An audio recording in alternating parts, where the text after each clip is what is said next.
Hello' কি খবৰ সকলোৰে আশা কৰোঁ সকলো ভালে আছে আৰু বৰ্তমান মই ভালে আছোঁ আৰু নমস্কাৰ জনাই সকলোকে মোৰ অন্য এটা ভিডিঅ'লৈ স্বাগতম জনাইছোঁ। আজি যিহেতু দেওবাৰ তাকে ভাবিছোঁ নুবেটিৰো স্কুল বন্ধ আৰু ৰ'দটো ডাঙৰকৈ ওলাইছে সময় চেক বুজি আমৰ আচাৰ অলপ বনাওঁ নেকি বুলি সেইটো কাৰণে বাৰীৰ ওচৰতে দাইহাতৰ আম এজোপা আছিলে তাকে দুইজনীয়ে পাৰিছোঁ দেই ৰ'দখনতে আৰু আমজোপাত ইমানেই মেজালি পৰোৱা নহয় আম পাৰোঁতে মেজালিহে বেছিকৈ সৰিলে। এইফালে দুইজনী আম পাৰি লৈ বুটলি আহি আছোঁ আৰু বেছি আম নাপাৰিলে ৰ'দটো ইমান ডাঙৰ আৰু পৃথিৱী মেজালি আমজোপাত মেজালি সৰিছে আম নহৰি আৰু এইফালে নুবেটিয়ে দেখিছেনে আমৰ টোপোলাটো তাই নিজে লয় বোলে মোক ল'বলৈ নিদিয়ে তাইহে দাঙি আনে বোলে যিমান গধুৰ হ'লেও আৰু এইফালে আমখিনি আনি ধুই ল'লোঁ ধুই ওপৰৰ ক'লা চামনি টাইপৰ অলপ আছিলে সেইখিনি কটাৰীয়ে চুচি দিলোঁ সেইখিনি ভিডিঅ' কৰি থকা নহ'ল আৰু এইফালে এতিয়া আমখিনি ওপৰ বাকলিখিনি এৰুৱাই ধুই মেলি এতিয়া ধুনীয়াকৈ ৰ'দত দি দিম যাতে ইয়াৰ পানীটো একেবাৰে শুকাই যায়। আৰু এইফালে আমখিনি ৰ'দত শুকাই লোৱা হৈ গ'ল এয়া দেখিছে ওপৰৰ ক'লা বাকলিটো এৰুৱাই দিয়াৰ কাৰণে অলপ আমটো ক'লা টাইপৰ হৈ গ'ল।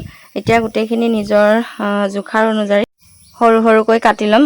ডাঙৰকৈ ৰাখোঁ বুলিলেও পাৰে কিন্তু মই বেছি ডাঙৰকৈ ৰখা নাই সৰুকৈ ৰাখি যাম। এয়া দেখিছে নিজৰ পচন্দ অনুযায়ী যিমানটো জোখত আমখিনি ৰাখিব বিচাৰে কাটি সিমানটো জোখত কাটি ল'লে হ'ল। আমজোপা বেছি মঙহ নাই মই ভাবিছিলোঁ ভাল হ'ব নেকি বুলি হ'লেও উপায় নাই আৰু পাৰি আনিলোঁ যেতিয়া ৰ'দটো চাই পিনি আজি আচাৰখিনি বনাই থওঁ বুলি ভাবিছোঁ নহ'লে বতৰ যিহে এদিন বৰষুণ দি দুদিন 3 দিনলৈকে মানে নেৰে তেনেকুৱা হৈ থাকিলেতো আমৰ আচাৰ বনালেও বেয়া হৈ যায় ন সেইটো কাৰণে আজি ৰ'দটো ডাঙৰ মানে টানকৈ দিছে যে আচাৰখিনি বনাই পেলাওঁ বুলি ভাবিলোঁ আৰু নিজৰ জোখ অনুযায়ী গোটেই আমখিনি মই কাটি ল'লোঁ দেখিছে নহয় সৰুকৈ আৰু এতিয়া ইয়াতে মই আমখিনি পৰিমাণ অনুযায়ীটো চাই পিনি নিমখ দি দিম নিমখ দি দিছোঁ আৰু এতিয়া গোটেই আমখিনি নিমখখিনিৰ লগত ভালদৰে সানি ল'ম। এনেদৰে আমৰ আচাৰ একেবাৰে সহজভাৱে বনাব পাৰি আৰু একেদিনাই বনাই খাবও পাৰি 2-3 ঘণ্টা ৰ'দত দিলে হৈ যায়।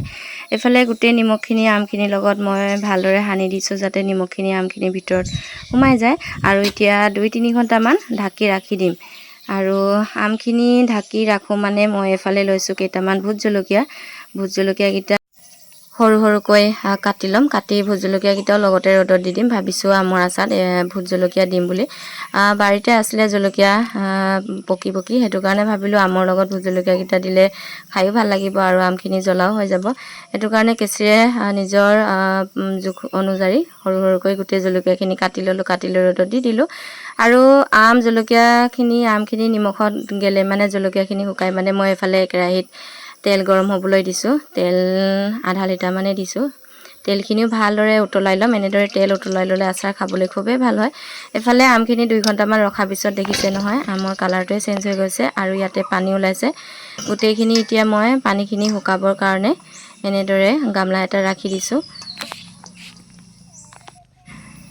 গোটেই আমখিনিতে দেখিছে নহয় নিমখখিনি ধুনীয়াকৈ সোমাই গৈছে আৰু একেবাৰে কোমল হৈ গৈছে আমটো এনেদৰে খাবলৈ খুব ভাল হয়। আপোনালোকেও যদি এনেদৰে 2-3 ঘণ্টাৰ ভিতৰতে আমৰ আচাৰ বনাই খাব বিচাৰে তেনেহ'লে খাব পাৰে। এইফালে এতিয়া গোটেই আমখিনি মই চালনীত দি দিছোঁ একেবাৰে পাতলাকৈ চালনীত 2-3 ঘণ্টামান ৰ'দত দিম বেছি নহয় বেছিকৈ ৰ'দত দিলে যিহেতু গোটেই আমখিনি একেবাৰে টান হৈ যাব আৰু আচাৰখিনি খাবলৈও বেয়া লাগে বেছি টান হ'লে সেইটো কাৰণে খুব বেছি 2 বা 3 ঘণ্টামানহে ৰ'দত দিম বেছি ৰ'দত নিদিওঁ আৰু লগতে জলকীয়াখিনিও ৰ'দত দিছিলোঁ চাওক আজি ৰ'দটো কিমান টান 2-3 ঘণ্টা ৰ'দত দিওঁতে জলকীয়া একেবাৰে মানে শুকাই খৰখৰীয়া টাইপৰ হৈ গ'ল আমখিনিও শুকাই হৈ গ'ল আৰু জলকীয়াও শুকালে তেলখিনিও ঠাণ্ডা হৈ গ'ল ইয়াতে মই কাটি ৰ'দত দিয়া ভোট জলকীয়াখিনি দি দিছোঁ মিঠাতেলত দি পিনি লৰাই দিছোঁ যাতে মিঠাতেলৰ লগত জলকীয়াখিনি মিলি যায় আৰু মছলা তেনেকৈ জিৰা ধনিয়া কালজিৰা সেইকেইটাই দিছোঁ বেছি মছলা ব্যৱহাৰ কৰা নাই আৰু বেছি মছলা হ'লেও খাই মই বেছি ভাল নাপাওঁ সেইটো কাৰণে মছলা বেছি ব্যৱহাৰ কৰা নাই মছলা ভাজি খুন্দি থকা ভিডিঅ' কৰা নহ'ল আৰু সেইখিনিতো চবেই জানে।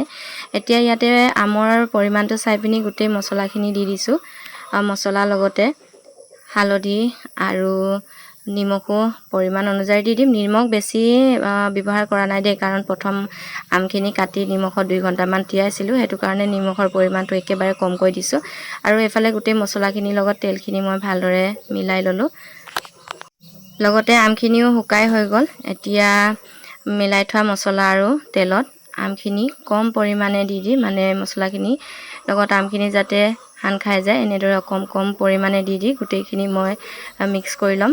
গোটেইখিনি একেবাৰতে দি দিলে তেলটো ভালদৰে মিল নাখাব পাৰে বুলি সেইটো কাৰণে কম পৰিমাণে আমখিনি দি দিছোঁ। দি পিনি এতিয়া গোটেই মছলাখিনি তেনেদৰে মিলাই যাম। আৰু আজি ভিডিঅ'টো চাই কেনে পালে নিশ্চয় কমেণ্ট বক্সত কমেণ্ট এটা কৰি জনাবলৈ নাপাহৰিব।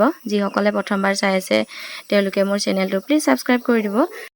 আৰু ভিডিঅ'টো চাই যদি ভাল লাগিলে তেনেহ'লে কমেণ্ট বক্সত কমেণ্ট এটা কৰি জনাবলৈ নাপাহৰিব। এইফালে গোটেই আমখিনি মছলাৰ লগত ধুনীয়াকৈ মিলাই লোৱা হৈ গ'ল দেখা পাইছে। আৰু এতিয়া ভাতৰ লগত খাবও পৰা হয় দেই, মানে এনেদৰে লগে লগে বনাই। আৰু এতিয়া গোটেই আমখিনি মই বৈয়াম এটাত এনেদৰে ভৰাই দিম। আৰু কেইবাদিনলৈও মানে 1 বছৰৰ কাৰণে এনেদৰে বনাই ৰাখিলেও বেয়া নহয় আৰু মাজে মাজে ৰ'দত দি থাকিলেই হ'ল। এইফালে দেখা পাইছে ফাইনেলি মোৰ আজি আমৰ আচাৰ ৰেচিপিটো ৰেডি হৈ গ'ল। আৰু চৰাইবিলাকে ইমান ধুনীয়াকৈ মাত দি আছে নহয়, ভিডিঅ'টো নিশ্চয় শুনা পাইছে চাগে। থেংক ইউ আজি ভিডিঅ'টো চোৱাৰ বাবে। পুনৰ এটা নতুন ভিডিঅ'ত লগ পাম। ভিডিঅ'টো চাই কেনে পালে নিশ্চয় কমেণ্ট বক্সত কমেণ্ট এটা কৰি জনাব।